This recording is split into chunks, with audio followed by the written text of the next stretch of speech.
In this video, I want to describe a symmetry boundary condition in ANSYS Fluent. Symmetry boundary conditions are used when the physical geometry of interest and the expected pattern of the flow or thermal solutions have mirror symmetry. And they can also be used to model zero shear slip walls in viscous flows. In this section, I want to describe the treatment of the flow at symmetric planes and provides some examples of the use of symmetry in ANSYS Fluent and in some geometries. First, we don't define any boundary conditions at symmetry boundaries as illustrated in this picture. But we must take care to correctly define our symmetry boundary locations.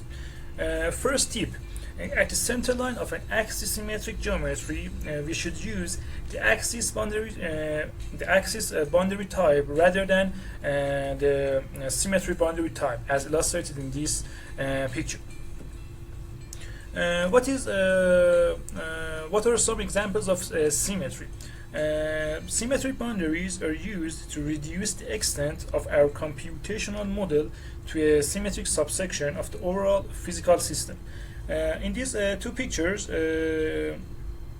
we can see two examples of symmetry boundary conditions used in this way. In the left picture, the use of symmetry boundary condition to model 1/4 of a 3D duct, and in the right picture, the use of symmetry boundary condition to model 1/4 of a circular cross section are shown. How ANSYS Fluent calculate the symmetry boundary condition in our simulations.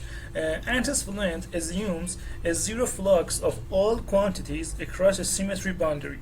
There is no convective flux across a symmetry plane. It means the normal velocity component at the symmetry plane is zero. And there is no diffusion flux across a symmetry plane. It means the normal gradients of all flow variables are therefore zero at the symmetry plane. The symmetry boundary condition can therefore be summarized as follows: zero normal velocity at the symmetry plane and zero normal gradients of all variables at the symmetry plane. As stated above, these conditions determine a zero flux across the symmetry plane, which is required by the definition of the symmetry, since the shear stress is zero at a symmetry boundary, and it can also be interpreted as a slip wall when used in viscous flow calculations.